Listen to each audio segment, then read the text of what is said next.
RV lot here in beautiful northern Michigan, and we shared a recent video showing a full tour of our new property, which we were really excited to show. And we got a lot of questions about our RV lot in general, the process of buying an RV lot, why someone like us would be interested in buying an RV lot. So we wanted to take some time today to sit down and answer your most asked questions. For those of you who don't know us, I'm Hillary. And I'm Kris. And we're with Fuel Your Wander. And we've been living in our RV full-time for the past 2.5 years, and we've been RVing for about 3.5 years total now. So the last 3.5 years have really been great. We've had a lot of amazing experiences. Wouldn't change anything for the world, but it's time for us maybe to slow down a little bit. We're not going to stop. We're going to continue to keep traveling, but we want to slow down just a little bit and give ourselves some time to relax in a single place. Yeah, for sure. Like I mentioned, we're going to be going through the top questions that you all asked in the comments on various videos and such that we posted of our new RV lot. So we've compiled it down to a list of about 10 questions and tried to categorize them and group them together so that we can give as much information as possible just about the process and why we made this decision. Question number 1, why would you buy a lot and not just buy land or rent somewhere? Great question. And yeah, it is a great question. I mean, for us, we looked at both. We were here last year. We looked at land. We looked at lots. And the reality is we had land in North Carolina. We've had land before, and it's just a lot of work. We weren't going to be able to find anything that fit our needs. We weren't going to be able to find anything that was ready to go right away. And this lot that we stayed on, or this area that we stayed in, was just amazing, and it was ready to go right away. This RV lot already came built. We renovated and did a couple things ourselves to make it our own, but it was already here. We can just pull in and be ready to enjoy the summer here. It also gives us a lot of privacy, which is really nice. So that was something that was very important to us. We looked at some other lots that weren't nearly as private, and privacy was one of the things we really, really wanted. And I would say the other aspect was community. Like, if you buy land out in the middle of nowhere, that's great, and it can be amazing for a lot of different reasons. But at this point in our lives, we've met so many amazing RVers along the way, and we've really, really enjoyed this community. So it's been fun for us to be able to be around people and make friends and make the most of it. Yeah, I mean, I can't minimize the privacy aspect, right? I mean, we are sitting in an RV park right now, and you would never guess it. There's nobody walking around, and we're here all by ourselves. Yeah. And this place was also unique to us in that it's an RV lot, but we still live in the RV, so we don't have a separate house or anything on the property. It does have a small bungalow, which you can kind of see right behind us here. And it also has a big covered patio, which has an outdoor kitchen and this nice living area that we're sitting in. So we spend all of our time outside. We still live in the RV. We sleep there at night. We'll hang out there if it's raining or something. But for the most part, we just live outside. And that was what we really were looking for. We didn't want to change that part of the RV lifestyle. And then the last part is, why didn't we just rent? So we had also considered that.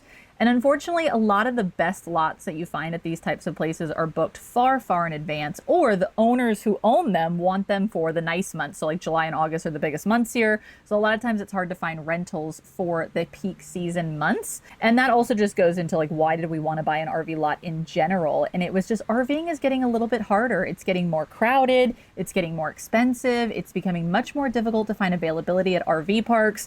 So we just wanted to have something that we knew was ours and we could come home to at any point that we want, and we can have it as a home base. Yeah, I think we stayed here last year for a total of about 4 weeks, 3 or 4 weeks. And in those 3 or 4 weeks, we stayed in 3 or 4 different spaces. Right, so we had to move around. Constantly moving, yeah. Yeah. So this gives us the ability to have all of our stuff here. We've got dishes that we put out here. I've gotten to know my outdoor kitchen very well. I love cooking in that.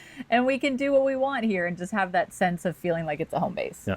Question number 2, are you still going to travel, and doesn't this defeat the whole point of RVing? No, I mean, we touched on this in the first question, right? We still want to travel, and we still plan to travel, and we will travel.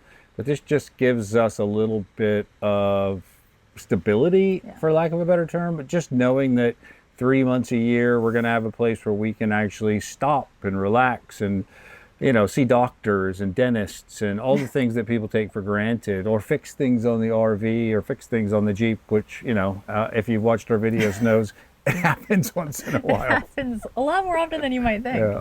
What Kris didn't mention, I hope you don't mind me sharing this, but he is actually having surgery this week. So he has something on his head that he has to get removed. My brain. On your brain, and we're hoping to get good results from it, but it's a little bit nerve-wracking, and it's taken months to get this appointment with a surgeon scheduled. We've had to see specialists, and you've had to get an MRI and an ultrasound and all sorts of other things, and those are really hard to do when you're moving around every couple weeks and you've got to book these things months in advance. So for us, it's become important that we need to stay somewhere settled for a bit of time, but we still absolutely want to travel and we still plan to travel. And like I mentioned earlier, we're still living inside the RV. So the RV still gives us that sense of if we want to get up and move at any point in time, we can. We have wheels. We almost did the other day.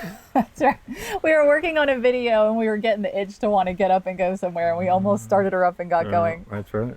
And to that point, I would just say, like, RVing is different to everybody, right? Like, there isn't one way that you have to RV. A lot of people will tell us in the comments, like, oh, you're not camping. And it's like, we don't claim to be camping. We're living in it, right? So RVing can be different to everyone, and it all depends on what you want to do and how you want to do it. And you shouldn't feel like you're, being judged for doing it the way you want to do it. Yeah, I mean, let's be clear. Neither one of us likes to actually camp. We're more glampers. We're more glampers. We're not tenters. Nothing wrong with that. We're not tenters. Yeah, we used to be as kids, right? Like some of my favorite memories growing up are camping with my family, but that's just not what we're doing anymore. Question number 3. How do you find places with RV lots for sale, and what's the process of buying an RV lot? The first place to start looking is resort websites. So if you Google motor coach resorts or RV resorts around the country, you can find a lot of places that have RV lots for sale. So I would start looking on those types of websites, and most websites for the resort will have a sales page where you can look and see what's available, what price point, who to contact, etc. So lots of information there on the actual resort websites. And then also Facebook groups. Facebook groups are a really good resource to be able to see what's available today. There's a lot of private groups where people are selling their RV lots or realtors are posting in them. And so you can just get a good feel for what resorts are out there and different price points. Yeah, and I would say any of the chat boards, any of the chat rooms would be good. Chat rooms, you're dating yourself now. As long as you're not on AOL, it's fine. But yeah, any of the chat boards, what would you call them? Discussion forums? Okay. Any of the discussion forums. And then the process of buying an RV lot is very similar to purchasing a house. You have to deal with lawyers and title companies and mortgage companies. You can pay cash, of course, but you can also get loans. I believe you can get 30-year loans. I know you can get 20-year loans, maybe 30-year loans. 30, yeah. And I think the only difference is with getting a mortgage or getting financing for one of these lots is that usually you have to use the preferred lender of the resort, just because not all lenders finance these types of properties, just because they're different and they're unique. So it's just something to take into consideration, that usually you don't have a lot of flexibility with like an interest rate or something like that. Yeah, I mean, that's a good point, because they're a bit uncommon. Right. Most of the mortgage companies and insurance companies don't quite know how to manage it or handle it. So you definitely want to work with the property owner that you're buying from. Yeah. Question number 4. Did we lease this lot, or do we actually own it? And do we also own the land as well? I don't know why this is a question, but we've had a lot of people comment, oh, you didn't actually buy it, you're just renting someone else's. No, I mean, this is our lot. We're not sharing it with anybody else. It is entirely ours. We share it with our friends, of course. But if we like them. If we like, well, they're our friends. We must like them. But no, it's not a shared property. This is our property. We don't lease it. We own it outright. Like we talked about, you could actually rent this property, and you could rent it a week at a time. You can't rent ours, but others you can rent. But we own this. We don't lease it, and it is our property. Yeah, and one of the reasons why we decided to purchase at this resort, I'm not sure how it is at every other resort, but at this one specifically, when you buy a lot, you also own the land. So that was really important for us, because a lot of different resorts act like the land lease type properties where you have to pay a monthly lease to have your lot on the property, and we did not want that. We wanted something where we would own the lot and the land outright. So our deed includes all of that. We had to have a survey done on the property and everything, just like you would a house. So that was really important to us. And that would be something that I would definitely watch out for if you're looking for an RV lot. Is, in our opinion, I think owning the land is what's really valuable, and I wouldn't give that up. No, I would agree. Number 5, why did we pick Michigan, and what other states did we consider? Yeah, it's a great question, but I think you just look around, right? If I could flip the camera and you could see the sunshine behind us and the pond behind us and the beautiful blue skies. It's, I don't know, is it June or July? July. It's almost July, and it is gorgeous outside. Yeah. It's We're actually wearing sweaters. It's actually just a little bit cold. I mean, it's perfect. I don't think you could ask for better summer weather. Yeah. And honestly, when we first started RVing, we had never been to Michigan other than going to like Detroit or something for business meetings, but I'd never been to northern Michigan. We ended up coming here in the RV a couple years ago, and honestly, like we just fell in love with it. I mean, the weather is amazing. Contrary to what a lot of people say, there's no bugs here, so there's no mosquitoes, there's no flies. I think we're in a pocket of northern Michigan that is protected from that for some reason. It's also really close to the lake, so Lake Michigan is like right across the street from us, and I mean it's beautiful here. Yeah, I mean I'm a mosquito magnet. If there's a mosquito within 10 miles, it's going to be on my arm. And we've been here now for 8 weeks, roughly 8 weeks, and I think I've been bitten by 4 mosquitoes. So the bugs here are just, they don't exist. I don't know why, but they don't exist. And we also really wanted to be in an area that had a town around it. So there was some other places, but they were really out in the middle of nowhere. We wanted to be near a town, near things to do, near restaurants and bars and other activities, just to have a little bit of fun while we're here and not just be so isolated. Yeah. And when it comes to other places that we considered, first of all, we wanted a place to spend up north for the summertime. So that was kind of the criteria, was up north somewhere where it was cooler. We don't really love the heat and humidity that much anymore. And honestly, our first preference probably would have been the Pacific Northwest. Kris is from Washington State. That's where he grew up. We went there last summer, absolutely fell in love with the PNW. Unfortunately, there's not many RV parks there. There are a lot of like older mom and pop kind of campgrounds that don't even have like sewer or 50 amp hookups. And there isn't any kind of a resort like this up in the Pacific Northwest. So that was probably the number one area we really looked hard at. And we did look at buying land there. We looked at Colorado, Idaho, Washington, Oregon, and it was just really expensive for the land that we wanted and also really far out from anything. Yeah, I mean, Hillary's spot on. Is that matrix or cross-reference, if you will, of trying to find the right weather, right location, the right property, the right RV park. It was really challenging, and there's a lot of places that we would love to be, like she said, the Pacific Northwest. But trying to find a place there, trying to find a place in another state, this just kind of checked all the boxes. Yeah, totally. You know, we might probably consider a southern location in the future because we really are enjoying having this, so we can maybe go in between the two properties and then travel on the off seasons between them. So there's lots of properties like this, especially in more southern locations. I mean, Florida has a ton of them. There's some in Alabama.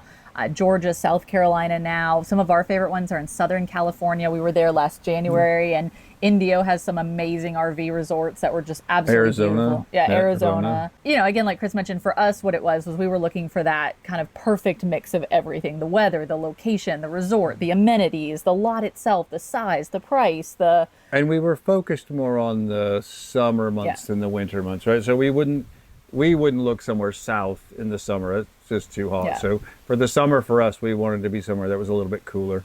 You got to figure out what's most important to you, where you want to be, where you enjoy being the most. And I would highly, highly recommend stay at these places before you buy an RV lot. We've heard that some people have bought sight unseen. I would not recommend doing that. You need to visit the area. You need to visit the resort. You need to meet with neighbors, talk to people. I think it's really important to understand all those factors before you make a purchase decision. Question number 6, what will we do in the winter and how will we keep it secure while we're not here? Well, obviously, it's northern Michigan, so we're going to get a little bit of snow, and it's going to be very cold. So first thing we're going to do is start up the RV and get out of town. I think that makes us official snowbirds. I think it does. I think it does. But in all seriousness, I mean, we'll winterize it. So there's a lot of units here, a lot of people that have a lot of experience. They've been here for 10 years and been doing the same thing. So we've got an outdoor kitchen with a lot of appliances. All of those will get winterized.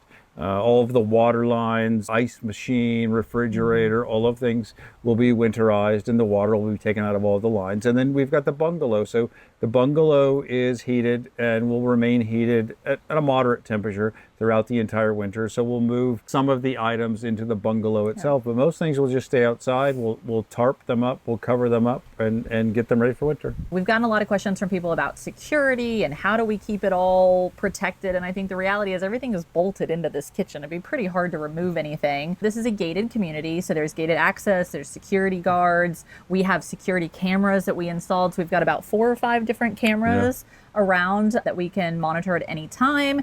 And we've also got neighbors that are looking out for us. The sales staff and the team in the main office here, they're here all year, so they don't actually leave during the winter. So you've got people that are always looking out for your area and making sure that no one's coming by that shouldn't be in the park or something. Yeah, and Hillary mentioned the electricity, the internet, those things will all stay on. So we've got the ability to monitor cameras, we've got temperature sensors, we've got flood sensors. So we have the ability to kind of monitor the whole thing remotely. Yeah. While we're not here. And once we button this place up for the winter, we can kind of forget about it for 6 months or so until we come back in the spring. Although we won't forget about it because we'll be constantly thinking about kind of coming back to it. So that's true. That's very true. Number 7, are there age restrictions on people or the RV itself? If you don't know this, a lot of RV parks, especially in southern locations like Florida or Arizona, where the retirees and snowbirds go, there are restrictions on them being retirement communities. So you have to be 55 and older, and they also will have some requirements for the RV itself because they want to keep the property nice and they don't want to have really rundown looking RVs at the park. Unfortunately, there's a lot of RVs out there that are over 10 years old that look really, really nice. And so this rule can be a bit limiting and a bit frustrating, but it's done with the right intentions to make sure that you're keeping up with the park and that, you know, you've got people that are maintaining their property. It's also a bit flexible. Yeah. So if you've got a nice, well-maintained older RV, a lot of times they'll just ask you to take a picture, send a picture, and then they'll flex the rules a little bit. Yeah. And fortunately for us, one of us is over 55, so we don't actually have too much problem with the 55 and older rule. But at this specific RV resort where we purchased, there are no age restrictions on people, so it doesn't matter how old you are, as long as you can buy property, I assume it's fine. But they do have a restriction on the type of motorhome. So you have to have a Class A motorhome, and that's written into the bylaws of the community. So this is a Class A only motor coach resort, and it also is supposed to be 10 years old or newer. Question number 8, do we have to maintain everything, including all the grounds ourselves? No, it's a mix, right? So we have an HOA dues, and the HOA takes care of all of, I think they describe it as the flat areas. Yeah. So they mow the grass, they take care of leaf blowing, sprinklers, all of those kind of things. But we are responsible for like our beds and our trees and all of the landscaping that we've put in ourselves. Question number 9 is a question we get asked quite a lot across all of our content, but how are we able to afford this? So I think the reality is Kris and I are a little bit older than a lot of people might think. I'm in my mid-30s, he's in his mid-50s, and we have a combined 60 years of work experience between the two of us. We have always worked, both of us, since we were like 14 or 15, and we both still worked full-time, so that allows us to have an income that we can use to afford these types of things. So during the pandemic, both of our jobs went fully remote. We both worked in the healthcare tech industry, and that was really amazing because it allowed us to have the flexibility to travel around the country while still earning an income. And then I was actually able to quit my corporate job and start doing content creation full time. So I'm now doing all of this, you know, YouTube videos and other short form content and such as a full-time job, which has been able to supplement my income, and it has allowed us to have just an incredible experience in the past couple of years RVing. Yeah, no, we've been very fortunate from a work perspective, being able to work remotely, which has really enabled it all. So we do continue to both still work. I think a lot of people also falsely assume that Kris and I are like trust fund babies that come from money, and that's honestly far from the truth. Both of our parents worked really hard. We pay our own way for college. I had student loan debt. Kris had to work full-time while he was in college. We didn't get money from our parents like that. We just had to work hard for what we got. And we certainly recognize that not everybody has that opportunity, but it is what has allowed us to be successful. We've made really good financial decisions. You know, when I was in my early 20s, I cut back and I saved a ton. I wasn't going on vacations. I wasn't buying expensive things. I was shopping at thrift stores, and I really buckled down and saved a lot and made some investment decisions. And that's kind of what enabled us to get into this position today. Full transparency, I did win a $100 scratcher last week. That's true. So I did win a little bit of money. I think you spent $100 on scratchers, though. That's so not, you only got your money. No, that doesn't count. And the last question, which is the most asked question that we've gotten across the board, is how much did the RV lot cost? So we're going to go through some of the prices and break it down and just talk about what it costs to purchase an RV lot like this. So one of the things that we don't do on our channel is share some of the private, personal information on finances. We don't share our incomes. We don't share how much things cost. But we do want to give you a range and give you a sense of what they are. So we'll share some of the ranges, and then I think you have to do your own research. RV lots honestly vary widely in price. We've seen some that are under $100,000, and we've also seen some, and there's even some at this current resort that we're at, that are well over $2 million. $2 million, yeah. And I can say that we are on the lower end of that spectrum. But when people say, you know, this place probably cost about the same as a house, I would say that is probably a fair assessment, that we paid around the same price of an average house in the US without going into particular numbers and such. Then the thing also to recognize about purchasing an RV lot is it's not just the purchase price. You now have things like a monthly HOA due, you have property taxes, you have utilities, you have insurance, landscaping, renovations. It's very much like a house in that matter, where you're going to have all of these ongoing maintenance costs. So don't think that just because you buy this place, you don't have to pay any more money. That's far from the truth. At this particular RV resort where we purchased at, the HOA dues are about $300 a month, and we have to pay those whether we're here or not. So we pay them annually throughout the year, and so that's what, almost $4,000 a year that we're paying in HOA fees. And so that goes to the landscaping that the HOA is responsible for, like mowing the grass, blowing the leaves, those types of things, also maintaining all the common areas. We also get, you know, access to the clubhouse, the gym, a pool, pickleball courts, lots of other types of amenities. Then, like I mentioned, you also have utilities. So, you know, we've got electric, gas. I believe our water and sewer is actually covered by our HOA as well. So we only have to pay electric and gas. And then also, just like our house, we have property taxes. And our property taxes here in Michigan are quite a bit higher, at least, than what we're familiar with from North Carolina and other states. So I think they're about 1.6%. Yeah, the property taxes were a bit of a surprise because we just assumed Michigan would be relatively cheaper, but it's actually more expensive than California here, property taxes. So it's pretty substantial, and that's something you want to do your research on again before purchasing. And also insurance. We did want to have insurance on this place. Since we own it outright, we didn't have to have insurance. You would need to have it if you get a loan or financing. We didn't have to, but we just thought with the level of snow and with, you know, winters and things like that happen, and since we're not here for 6 months out of the year, it would be important for us to have a policy. For that, I think we're paying about $700 a year for the annual premium, which isn't too bad. And then the last kind of big cost, I would say, is just things like landscaping. You know, I was surprised when we got flowers this year how much money flowers cost. Even doing it yourselves, it can cost a decent amount of money. And we had some landscapers come out and redo the mulch and such because that hadn't been done in a while. The last big expense is renovations. So we have done a lot of renovations since we purchased this lot. We completely redid the bungalow. We've added new furniture. We've redone the pavers and some other things. And we saved a lot of money by doing it ourselves. I'd mentioned this in our last video, but we got a quote to paint that tiny little bungalow, and it was $15,000, which was just ridiculous. So we decided to take a couple weeks and paint it ourselves. Poor Kris painted it twice. Painted it ourselves twice. Yeah. Painted it twice because I picked the wrong color. That was my bad. But you know, you can save money that way, but just know that it is still going to cost you. I think for the paint and all the supplies, we spent about $750 doing it ourselves. So that's something to be aware of as well. All right, well, thank you all for watching. Hopefully that answers most of your questions about purchasing an RV lot, the process, some of the costs and such. We tried to answer as many questions as we could, but like always, if you have more questions, please drop us a comment below and we'll try to answer as many as we can. Thanks everybody for watching. Be sure to hit the subscribe button, and we'll see you next time. Thanks.